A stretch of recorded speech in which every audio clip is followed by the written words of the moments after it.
Buenos días, hermanos. Cristo ha resucitado. Y a veces es difícil, en fechas señaladas como esta, cambiar el tema central de lo que estamos celebrando, de la resurrección, y hablar sobre otras cosas, aun cuando vienen muy relacionadas con ella. Como nos comentaba Rubén, estamos con el libro de los Hechos, y hoy que el domingo pasado vimos la introducción, los primeros 5 versículos, hoy con la ayuda del Señor vamos a ver el resto de este capítulo 1 del libro de los Hechos, desde el versículo 6 hasta el 26.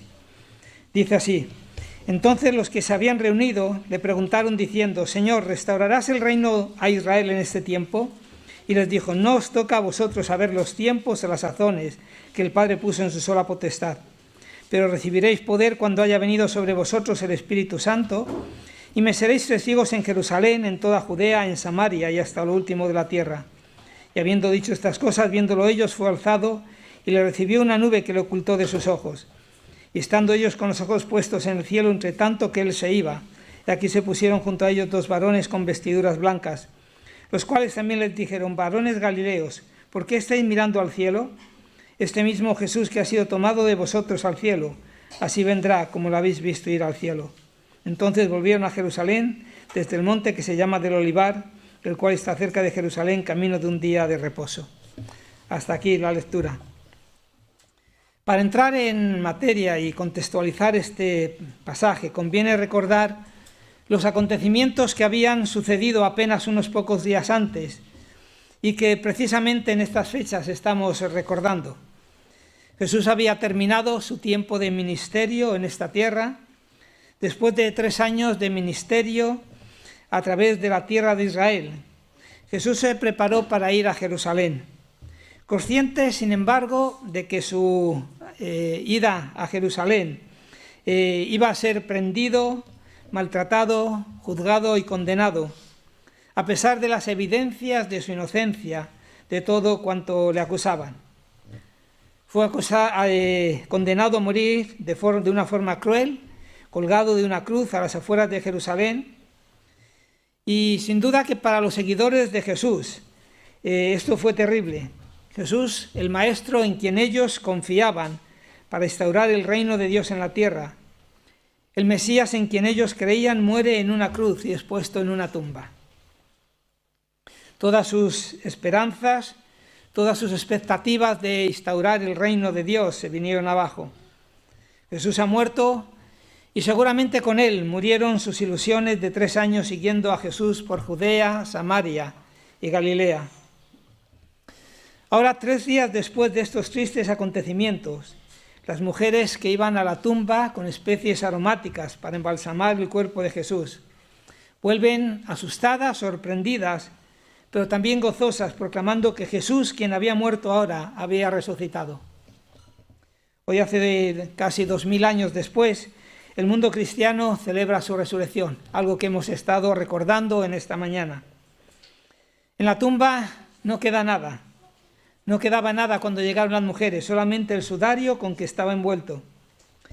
Pero esto no es todo, porque a lo largo de 40 días el Señor resucitado se aparece repetidas veces a los discípulos, hablándoles del reino de Dios y prometiéndoles que iban a recibir el Espíritu Santo una vez que Él se fuera. Versículos 4 y 5 de este texto. Estando juntos, les mandó que no se fueran de Jerusalén, sino que esperasen la promesa del Padre, la cual les dijo: oísteis de mí. Porque Juan ciertamente bautizó con agua, mas vosotros seréis bautizados con el Espíritu Santo dentro de no muchos días. Entonces los que se habían reunido le preguntaron. Inmediatamente después que escucharon esta promesa del bautismo del Espíritu Santo, después que promete que en unos días Él iba a enviar el Espíritu Santo y que serían bautizados, ellos le hacen una pregunta: Señor, ¿restaurarás el reino a Israel en este tiempo? Ahora, ¿qué pregunta es esto? ¿Por qué preguntaron esto? Yo creo que no fue una pregunta realizada a la ligera. No era una pregunta hecha sin más ni más. En cierto sentido, creo que era una pregunta muy lógica, porque los discípulos, muchos de ellos seguramente conocían los libros de la ley, conocían el Antiguo Testamento. Y hay algún pasaje en el Antiguo Testamento donde parece que se enseña que cuando el Espíritu Santo sea derramado, Israel sería restaurado y el reino vendría. En Ezequiel tenemos algún texto de estos. Ahora, esa no es la única razón por la que fue una buena pregunta y una buena conclusión. La otra razón es que apenas unas semanas antes, con lo que se conoce como el texto que nos refiere la última cena, Jesús les había dicho en Lucas capítulo 22, «Os asigno, como mi Padre me lo asignó a mí, un reino, para que podáis comer y beber en mi mesa, en mi reino, y sentaros en tronos para juzgar a las 12 tribus de Israel». Cuando venga el reino, los apóstoles se van a sentar en tronos. Van a juzgar a las 12 tribus de Israel, es la promesa que le dice el Señor Jesús. Así que ellos esperaban esta restauración, lo que sería una gran restauración del pueblo de Israel, donde la impiedad sería desterrada de Israel, donde iba a haber una reunión interna y eterna seguramente, donde el reino sería establecido. Y ahora dice el Señor que en tan solo unos días iba a enviar el Espíritu Santo, con lo que es probable que ellos entendiesen que se establecería definitivamente el reino de Dios aquí en la tierra. Así que obviamente ellos harían esta pregunta y ahora con nuestro conocimiento actual podemos pensar al leer esta pregunta, bueno, esta gente debe de ser verdaderamente torpes. Estos tipos son auténticamente un poco torpes. Acaban de terminar 40 días de seminario intensivo. Lo hemos leído, dice que durante 40 días hablándoles del reino de Dios. Han tenido un seminario intensivo y ahora, según dice Hechos 1:3, habían sido instruidos sobre el reino y aquí están justo cuando Jesús está listo para dejarles al final del seminario. Hacen esta pregunta. Así que pensé, dije, bueno, esta es una pregunta tonta. Por supuesto que Él no va a restaurar el reino de Israel. Esa no es una buena presentación para estos apóstoles que van a iniciar el tiempo de la Iglesia en los Hechos. Lo curioso es que Jesús no critica su teología, ni critica su concepto de la restauración. No hay ni una pizca de crítica a su teología en esta pregunta. Todo lo que Jesús hace seguramente fue mirarlos con ternura, amabilidad, comprensión. Y les dice, solo os equivocasteis en una cosa, en vuestra deducción, saber o poder saber el momento en que el Señor va a restaurar el reino realmente. Tenéis razón al pensar que cuando se derrame el Espíritu Santo en el tiempo del fin, que es un hecho que acontecerá según Joel capítulo 2, tenéis razón al pensar que habrá una gran reunión, una restauración total del reino. Pero vuestra equivocación está en pensar que esta ha de ser un periodo más o menos corto. Así que les dice, no os toca a vosotros saber los tiempos o las sazones que el Padre puso en su sola potestad. Lo que el Señor Jesús le está diciendo es que hay cosas que no nos corresponden saber a nosotros.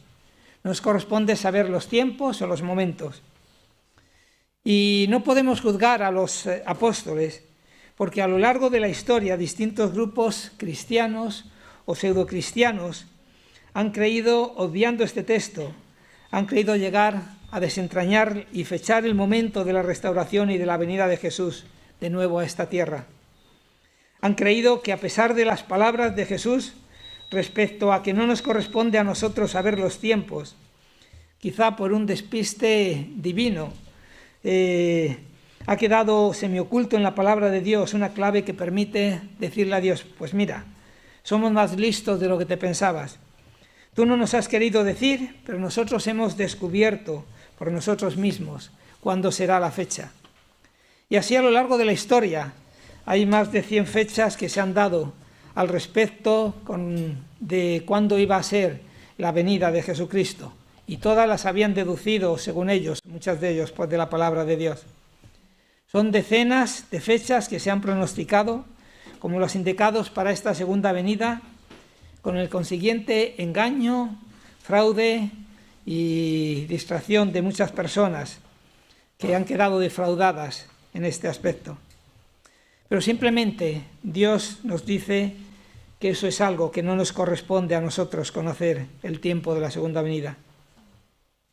No es algo de nuestra incumbencia.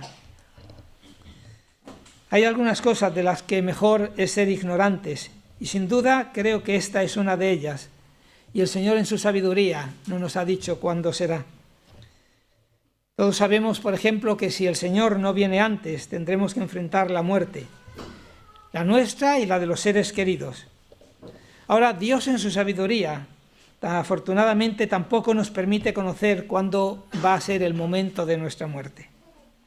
Y puede ser que alguien piense y diga, bueno, pues a mí me gustaría saberlo. Pero yo creo que sería un error el conocer el tiempo de nuestra muerte y de los seres queridos, porque seguramente si fuese así no podríamos vivir con la angustia de ese conocimiento. Sería terrible ir viendo cómo se va acercando ese día señalado. Sería terrible ir viendo cómo se acercan los días señalados de los seres queridos si supiésemos cuándo iban a partir de esta tierra. Y probablemente la angustia no nos dejase vivir felizmente con todo esto.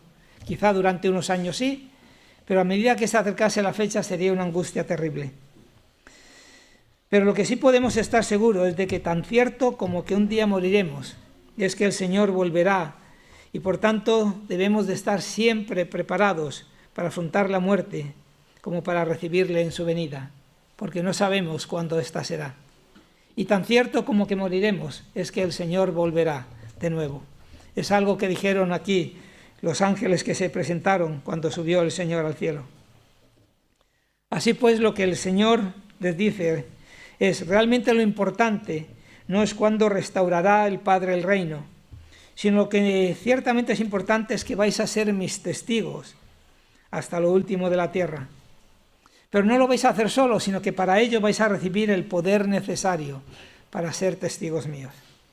El Espíritu Santo será derramado, el poder está llegando y lo recibiréis. Por tanto, id y anunciad la noticia del perdón de los pecados, en base a lo que Jesús, el Hijo de Dios, ha realizado en la cruz del Calvario. Predicad el Evangelio, extendedlo por toda la tierra, ser testigos de mi muerte, pero también de mi victoria sobre ella, de mi resurrección. Ese es el mandato, algo que estamos recordando hoy. Ahora hay algunos elementos claros en este mandato del Señor. En primer lugar, hay una misión, un objetivo y una meta. La misión es anunciar el Evangelio, las buenas nuevas del arrepentimiento, el perdón de pecados en el nombre de Jesús. Es proclamar la vida, muerte y resurrección de Jesús como propiciación, redención y justificación de nuestro pecado, y de la adopción como hijos de Dios por medio de la fe en Jesucristo. Una misión importante. El objetivo es extender este Evangelio comenzando en los más cercanos, en nuestra Jerusalén, un mandato que no podemos obviar y callar. Vivimos en una sociedad que está camino de la perdición y una sociedad que no es consciente de ello, una sociedad que ignora el engaño de Satanás, el fin que les espera. Y nosotros debemos de ser luz en medio de las tinieblas de nuestro entorno. Y una meta tenemos también. La meta es alcanzar el mundo por completo con la predicación del Evangelio, llegar a todas las naciones, hasta lo último de la tierra. En Lucas 24, el Señor dice que se predique en todas las naciones las buenas nuevas del Evangelio. Y estas naciones no es una referencia únicamente en un sentido político o geográfico, no se refiere llegar con el Evangelio a las 195 o 200 naciones aproximadamente que hay actualmente en la tierra, sino que va más allá. Se trata de alcanzar a cada grupo étnico y lingüístico. El jueves se nos hablaba algo de estos grupos y veíamos cómo muchos de ellos aún están inalcanzados. Ciertamente quizá no podremos ir a los confines del mundo, como es el mandato del Señor, por nosotros mismos, pero siempre podemos estar apoyando, ayudando, apoyar estas misiones con nuestras oraciones y con los medios a nuestro alcance. Así que tenemos, en primer lugar, una misión, un objetivo y una meta. En segundo lugar, tenemos también un mandato. Dice, me seréis testigos en Jerusalén, Judea, Samaria y hasta el último de la tierra. El mandato que tenemos es de ser testigos de esta buena nueva. de este Evangelio. Ahora, a veces, por lo menos en mi caso, no tengo muy claro a qué se refiere este término. A veces lo confundimos. Yo lo confundo. Dice 1 de Pedro 3:15, estad siempre preparados para presentar defensa con mansedumbre y reverencia ante todo el que os demande razón de la esperanza que hay en vosotros. Somos llamados a presentar defensa de la esperanza que hay en nosotros. Y somos llamados también a ser testigos de la obra que Dios ha realizado en nosotros. Defensores y testigos. Pero hay una diferencia en ambos términos. A veces lo hacemos con sinceridad. Un defensor es alguien que puede reunir argumentos, tesis, explicaciones, usar su elocuencia, su labia, su retórica de una forma que persuada a la gente de lo que defiende y que llegue al convencimiento, los convenza de que es así. Ahora, a veces no es tan fácil. A veces no somos buenos para reunir argumentos. Quizá no tenemos inmediatamente media docena de razones de por qué era necesario que Jesús muriera y resucitara, o de por qué es la Biblia la palabra de Dios y no el Corán o cualquier otro libro, o de por qué es por fe y no por obras que se alcanza la salvación. A veces no encontramos estos argumentos tan rápidamente. No es malo ser un defensor. Creo en la necesidad de poder defender las verdades de la palabra con argumentos claros y ciertos. Pero para alcanzar los confines de la tierra necesitaremos más que defensores. Necesitaremos testigos. Personas que tengan la cualidad en sus vidas de una profunda convicción, de una absoluta seguridad, de una certeza incondicional porque hayan visto, experimentado en sus vidas, vivido y hablado de lo que conocen como testigos de primera mano. El apóstol Juan, al comienzo de su primera epístola, expone lo que es un testigo. Dice, lo que era desde el principio, lo que hemos oído, lo que hemos visto con nuestros ojos, lo que hemos contemplado y palparon nuestras manos tocante al verbo de vida, porque la vida fue manifestada y la hemos visto y testificamos, y os anunciamos la vida eterna, la cual estaba con el Padre y se nos manifestó. Lo que hemos visto y oído, eso os anunciamos. Somos llamados a ser testigos. Un testigo es alguien que puede decir, yo sé que esto es verdad. En un juicio no se admite el testimonio de alguien que sabe algo porque lo ha oído por ahí. Yo oí por ahí que esta persona hizo esto o dejó de hacerlo. Eso no sirve para ello. Tiene que saberlo de primera mano y por propia experiencia. Un testigo es una persona impresionada profundamente por la realidad del Evangelio, por la obra, la operación de Jesucristo en su vida, limpiando sus pecados y viviendo en su corazón, y llenando de paz y de luz su vida, dándole sentido y cambiando su forma de pensar, su forma de vivir, de amar, de manera que no haya el más mínimo sentido de duda de que lo que afirma y cree es así. Un testigo que sabe enfática y ciertamente esta realidad porque la ha probado, porque la ha visto, porque la ha experimentado, como nos dice el apóstol Juan en su primera carta. En el capítulo 9 del Evangelio de Juan, Jesús sana a un ciego de nacimiento. Y este es interpelado por los fariseos y es acosado con preguntas, con argumentos, de manera que llega un punto en el cual él quizá no puede responder. No tiene muchos conocimientos para rebatirlos, pero tiene una evidencia indiscutible, su propio testimonio y experiencia. Así que les dice, una cosa sé, que habiendo yo sido ciego, ahora veo. Este es el sencillo testimonio de la experiencia cristiana, que muchos creyentes puede que no sepamos expresar en lenguaje teológico, pero siempre podemos testificar de lo que Jesús ha hecho por nuestras almas. Siempre podremos contar, como el endemoniado gadareno, cuán grandes cosas ha hecho el Señor con nosotros y cómo ha tenido misericordia de cada uno de nosotros. Somos llamados a ser testigos. Defensores también. Habrá momentos en los cuales tengamos que defender. Pero hermanos, el testimonio que tenemos en nuestras vidas, eso es algo esencial que nadie puede negar. Puede rebatirte los argumentos, pero no la experiencia, que hemos vivido cada uno, que vivimos cada uno de nuestra fe en el Señor Jesucristo. Así que primero tenemos una misión, tenemos un objetivo y una meta. Después, en segundo lugar, tenemos el mandato de ser testigos. En tercer lugar, tenemos el Espíritu Santo viniendo y morando en los creyentes. Nos dice 1 Corintios que somos templos del Espíritu Santo, que Él viene y mora en nosotros cuando creemos, y viene con poder. Dice aquí que recibiréis poder cuando haya venido sobre vosotros el Espíritu Santo, y me seréis testigos. El poder del Espíritu Santo. Tenemos la promesa del poder para dar este testimonio por medio del Espíritu Santo. ¿Cuántos de nosotros querríamos tener ese poder del Espíritu en nosotros?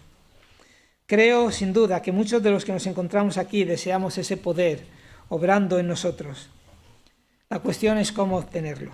¿Cómo podemos obtener ese poder del Espíritu Santo en nosotros? Al menos una cosa te puedo decir de cómo no lo obtendremos.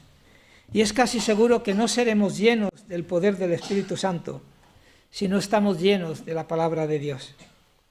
Si queremos el poder del Espíritu Santo en nuestras vidas, si estamos cansados de ser débiles réplicas de los no cristianos comunes, de aquellos que se llaman cristianos pero que no lo son, entonces cambiemos nuestra rutina y sumerjámonos en la palabra de Dios.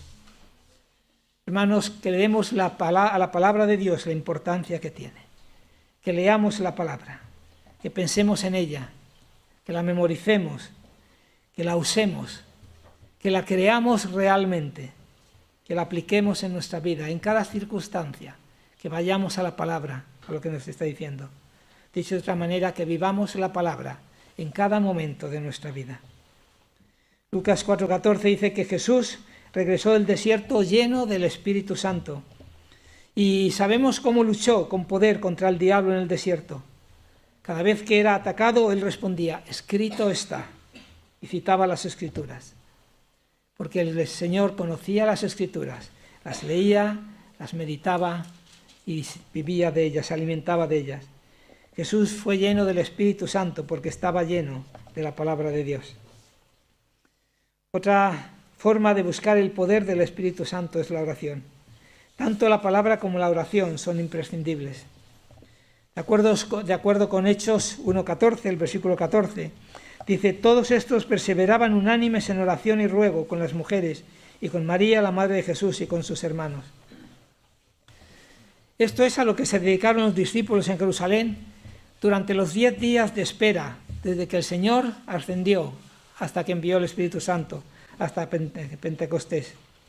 Esto es lo que los discípulos estaban haciendo también según Hechos 4:24-31, cuando dice, todos ellos fueron llenos con el Espíritu Santo y hablaban la palabra con valor. Estaban en oración. Ellos estaban orando, leyendo la Escritura y estaban confiados en el poder soberano de Dios. La palabra y la oración. Y en tercer lugar, la acción también. Y creo que esta es una situación común en que nos encontramos muchos de nosotros. Hemos descuidado la gran comisión en muchos aspectos. Quizá hemos resistido al Espíritu Santo tantas veces cuando nos estaba llamando a testificar de Cristo, que ahora no somos competentes para dejar fluir su poder a través de nosotros, para ser canales de ello. Los canales están tan obstruidos con temor, con inseguridad, con dudas, con racionalismo, con múltiples preocupaciones banales y mundanas, también con tanta comodidad, tanta tranquilidad que estamos, que escasamente permitimos fluir un hilo apenas perceptible del amor de Dios. Nos hemos acomodado tanto a nuestro estado de bienestar, estamos tan conformados a este mundo, a esta sociedad complaciente y permisiva, que no somos conscientes de que este mundo va camino a la perdición y por lo tanto no advertimos al mundo de cuál es su fin sin el Evangelio. Es cierto que nosotros sí, nos convencemos a nosotros mismos muchas veces de que el mundo no quiere escuchar, es que no sirve de nada predicar porque la gente no quiere escuchar y entonces callamos y nos justificamos porque no vale la pena, porque no podemos fanatizar el Evangelio, porque es mejor tener relaciones de buena armonía con los que nos rodean y no hablar del pecado, de la condenación, no hablar de estos términos abiertamente, porque eso crea rechazo y es antipopular. Ahora, si comenzamos a sumergirnos en la palabra de Dios y a combatir la incredulidad y el engaño de nuestros propios corazones y a orar, podemos simplemente salir con el poco poder que tenemos y hacer lo que sabemos que debemos hacer, ser testigos. Y creo que al hacer esto, poco a poco los canales obstruidos se irán limpiando y empezaremos a sentir el poder del Espíritu Santo una vez más en nuestras vidas.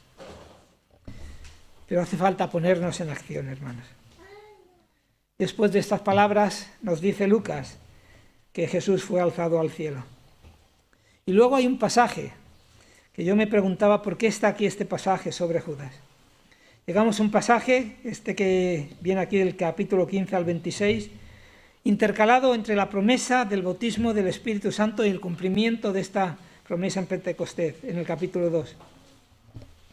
Me preguntaba, ¿por qué este pasaje aquí? ¿Por qué toda esta preocupación sobre cómo murió Judas, el campo que compró con dinero de sangre, la forma en que fue reemplazado como apóstol por Matías? Pero creo que la respuesta nos la da el versículo 16. Dice Pedro, hermanos, era necesario que se cumpliera la Escritura que el Espíritu Santo habló antes por boca de David acerca de Judas. Y esa me parece ser la clave que abre el resto de este párrafo, de este pasaje. Así que me pregunto, ¿qué escritura tenía que cumplirse? Y Pedro menciona dos citas, una del Salmo 69 y otra del Salmo 109. Salmos de David, escritos aproximadamente 1000 años antes de que se cumpliese aquí este terreno, este cumplimiento aquí. Dios quiere que veamos esta mañana que cuando el Espíritu Santo dice algo, se cumplirá, aunque tarde 1000 años. Creo que la razón es que no es difícil creer que los propósitos de Dios son invencibles cuando las cosas nos van bien a nosotros. Cuando todo va bien parece que sí, que somos capaces de hacer cualquier cosa. Pero cuando las cosas van mal, cuando hay mentiras, desconfianza, traición y muerte, entonces necesitamos toda la ayuda que podemos conseguir para creer que los propósitos de Dios son invencibles y que se van a cumplir. Y eso es lo que Lucas nos presenta. Ni siquiera Judas y Satanás pudieron socavar o escapar de la certeza de que todo lo abarca el propósito soberano de Dios. Dios está siempre en control. La cuestión es por qué usar esta historia fea, brutal y trágica para ilustrar el propósito invencible del Espíritu Santo. El punto de este texto es que ninguno de los enemigos de Dios escapa al control soberano de Dios. El Evangelio de Juan, capítulo 6, versículo 64, dice: Jesús sabía desde el principio quiénes eran los que no creían y quién era el que le iba a entregar. Y más adelante, en el capítulo 17, dice, cuando Jesús ora, dice: cuando estaba con ellos en el mundo, yo los guardaba en tu nombre. A los que me diste yo los guardé y ninguno de ellos se perdió, sino el hijo de perdición, para que la Escritura se cumpliese. Ahora, puedes imaginarte a Jesús haciendo esta última oración, pero más o menos en estos términos. He guardado a los míos, pero solo perdí a uno. No puedo explicarlo. Me traicionó. Su traición era como un fleco suelto, impredecible, fuera de control. No hay explicación posible para ello. Es un problema que se escapa a lo que tenía previsto. Tenía previsto guardarlos a todos, pero uno se me ha escapado. ¿Qué confianza tendríamos en el Señor si fuese así? Pero Jesús no era de esta manera, porque Dios no es así. ¿Cómo habría sido para Jesús si no hubiera tenido forma de encajar a Judas en los propósitos soberanos de Dios? Ninguno se perdió, sino aquel, pero fue para que se cumpliese la Escritura, aun en estos casos. Termino ya con la referencia que nos hace aquí del Salmo 109.8. Dice: su oficio sea ocupado por otro. Me gusta que este texto se encuentre ubicado justamente aquí, porque Lucas, por medio del Espíritu Santo, nos está planteando la misión de extender el Evangelio hasta lo último de la tierra. Es nuestro oficio, es nuestra misión, es tu misión y es mi misión. Y Dios quiere usarnos pero no somos imprescindibles. Los propósitos de Dios son soberanos. Si nos llama y respondemos a su mandato, recibiremos su conformidad. Pero si no lo hacemos, el plan y el propósito de Dios se cumplirá igualmente. El Evangelio llegará al último confín de esta tierra. Dios cumplirá su propósito, pero nosotros perderemos la bendición.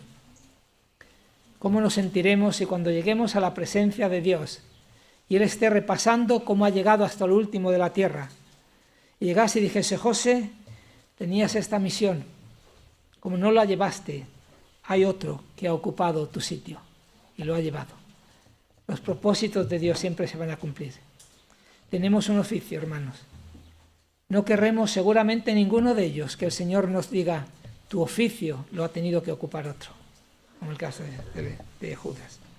Pues hermanos, que el Señor nos bendiga y que bendiga su palabra en nuestros corazones.